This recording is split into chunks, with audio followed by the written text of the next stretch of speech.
So one of the things you might notice is the center's focus is sociological. And when I'm speaking to students to kind of explain this, textual Islamic studies tends to be with people or things that are long past. Whereas our focus is sociological, meaning our source of data is living, breathing people.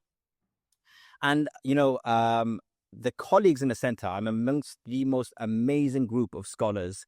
I think I'm very blessed to have the opportunity. And I'm going to try and just run through to give you a sense of the team. So you've already met Professor Sophie Guidez-Ray, who's been doing this for a long time, and sort of value of this type of research, sociological research, and a center for that very early on. And I was actually in college when the center launched. And I remember thinking, anthropology, I wonder what that means. It wasn't a word I kind of come across before. So this was very early on, but very important. Likewise, you have colleagues like Dr. Mansour. He is a bioethicist. He's someone who looks at the more contemporary issues that are pressing, whether it's organ donation or the most recent one is assisted dying, and the issues continue and keep emerging. We have Asma, who, she's technically, I think, not with us anymore, but she's also just part of the family. Asma, whose research has most recently looked at Muslim mental health, but also she's done quant studies on Muslim women in the labor market. We have Michael Munich, who's been looking at the media and works very closely with Ruth here from the Religion Media Center and other colleagues. And again, the media is one of those spaces where it's so important that we be able to understand what's going on and how to do it successfully. We have Riaz Timol, who's done the largest project on imams in Britain. Everyone talks about imams. What do they actually do? What's their background? And again, with clear policy outputs. Maulana Haroon Sidat, who's researching, at the moment, Islamic pedagogy, historically and now. Lucy and Matthew Wilkinson, whose research in prisons is absolutely vital. And we have then as well Mark, who is just like the gel, Mark Bryant, who kind of makes all our work, kind of flow and also get out there, be innovative in interesting ways. And I can go on and on with our colleagues. And I was going to mention our PhD students, but then we'll be behind schedule as well. But they are also incredible. So why do I mention them, and why do I want to talk about my project briefly? Riaz has this wonderful saying. He says, our research comes with a particular ethos, which is it's research with and for British Muslims. I think one of the things we've kind of seen is that our research has always been tied to the kind of field of British Muslim studies, tied to the Muslims Britain Research Network. And I think there's been a bit of a historical turn in British Muslim studies. So we looked at the contemporary, but we're kind of thinking, well, how can we draw this back? And how can we connect what's happened in the past and that long history Muslims have had in the UK with what's happening now, and how can that help guide us understand what's happening in the future? And that's where this project came. It's been a passion. It's been something Sophie's been passionate about, something I've been passionate about. 3 years kind of collecting archival data, newspapers, speaking to people, going up and down the country, collecting artifacts and wherever I can get my hands on. I will be honest as well. I don't feel too embarrassed saying this because it's for a greater good. I have raided the basements and filing cabinets of mosques, taking things and just taking them out the mosque without permission, but for the greater good of preservation, because otherwise the mole's going to get to them. And the biggest challenge has always been actually making people realize that what you have in your kind of attic, what you have in your homes, what you have in sort of minutes from a meeting or that prayer timetable from 20, 30 years ago is history. That is history. So yeah, it's incredible to be able to share some of that with you in conversation with Jason. And there's more coming as well. But yeah, let's get that convo going now. Yeah, absolutely. So I was saying to somebody earlier on that my earliest memory of going to mosque was about 4 or 5 years old, was at the end of Bute Street, the Islamic Center that I basically grew up in. And I'll come on to Sheikh Saeed in just a moment. Was the one at the end of Bute Street. Was that one of the first ever mosques in Wales and in the UK? So I need to ask you, which end of Bute Street? The one as you go into town. That end. Yeah. That's the first ever mosque I remember praying, and I was 4 or 5 years old. So that mosque, wonderful history, and there's some pictures of it outside. 1936, that's when it was opened. It's maybe 3rd or 4th or 5th in the long list of mosques. In the UK. But one thing, I make this claim on the back of researching mosques more generally. So before I did my research on history of Muslims in Wales, I was looking at mosques. The model of that mosque is much more similar to all the other mosques I followed. It was a kind of focus on education of younger Muslims. That was part of the motivation of the opening of this mosque. When the community and the founder were kind of quoted in the media about their ambitions for it, it was always education, schooling that young Muslim population, wanting to give them a place to learn their faith. And that differs from the other early mosques like Woking, which is in just outside of London, behind an Asda, or Liverpool, where there was kind of big kind of public focus from. I'm conscious suddenly. Your expert eyes are bearing down on me, so I'm like, will you agree with me or not? Because he's the expert on that. Very friendly eyes. Sorry, by the way, over there are all the people I referenced in all my work, and it's very intimidating because like being peer reviewed several times over. So I think there's a model that the Cardiff Mosque has, which kind of became the institutional model for many other mosques subsequently.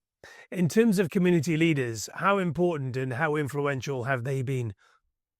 I think they're understated actually, and especially some of the figures in the early stages. Again, Ron's done some incredible work on Abdullah Quilliam, Liverpudlian, who was kind of very active in the Victorian period. And I've been really just taken aback by the work of someone called Al-Hakimi. And I have a kind of exhibition out on him. And his influence in Cardiff is so massive. And his name's almost forgotten. And on top of that as well, every institution he built kind of laid the groundwork for everything that came afterwards with the kind of Muslim population that kind of grew post Second World War, because he was active 1936 to 1954. But Western Cemetery was opened by him. So everyone who's been buried there since and is still running, it's got about 10 years left, is because of Al-Hakimi. So he was someone who kind of developed that framework. And this is going to sound like a humble brag, but it's not, especially with the Lord Lieutenant here. But a few years ago, I was with the welcoming the king at the funeral of the late king. And I got some hate because I did that, but I also got lots of appreciation. People like saying, that's amazing. Muslims represented at this national or big civic event. Al-Hakimi did that in 1952, at the last time there was a funeral held in Cardiff for the late king. So he was kind of creating institutional frameworks years before something happened, or so it could be replicated in the more kind of more modern period. So I think he's someone who, definitely deserves more attention. And about the TV show I made about Sheikh Said, who taught me the Quran in the early 80s, and then later on, and basically blessed my wedding as well in the Southwest Islamic Center. How important is the Sheikh's work in between the late 80s, maybe earlier than that, the late 70s, right the way through to his untimely passing, and especially on the young local Muslims? That is a book in and of itself. And actually, it's one of the things which I hope I get the chance to really delve into. Sheikh Said's lineage is awesome in the sense that his teacher / kind of foster father was Sheikh Hassan Ismail, who was the founder of Southwest Islamic Center, who was the deputy of Al-Hakimi. So that kind of tradition is still going and still lives on. And, Sheikh Said was someone who was really great at that institutional kind of connecting. And he was a chaplain to the head of South Glamorgan's council. And again, he was kind of following the footsteps of Al-Hakimi. He was just wonderful at kind of bridging the gaps between different parts of society. And again, we're so lucky to have him in Cardiff doing that work, because he was doing it in a way that I think other places in the UK didn't have access to his level of kind of charisma, his level of learning, his level of being able to kind of negotiate problems and challenges in the community. He was someone who could convene, the whole range of Muslims in Wales, in Cardiff, when very few others had that. So he was incredibly important in kind of setting that foundation. Working with Uncle Salim as well, Professor Salim Kidwai, founder of the Muslim Council of Wales, in those early meetings, which was before my time, well before my time. But, he was part of kind of making that happen. Thank you for pointing out it was well before your time, because Salim and I can't remember those meetings as well. Sheikh Said also had this amazing humor and amazing media presence, which leads me on to my final question as well, Abdul. In terms of, we know the stories, but there's a huge audience out there who don't know the stories. How are we going to transmit those stories? So much stuff to do, right? One thing, I'm going to give you an advance notice. I'm getting a book out, which I'm excited about. It's open, aimed at, non-academic readership, which is fun because you don't have to use big words or reference as much, which takes the pressure off. And that's coming out with Seren in February. So that's going to be big, and I'm really keen on promoting that. Do you have a title for it? Muslim Wales, A History in 9 Places. So it's going to be inspired by, but not totally based on the map there. And Kisra, where is Kisra, by the way? She's incredible. She did the map outside. Make sure you look at it. Incredible artist. And she's also illustrated parts of the book, which I'm really excited about. So that's going to be the book.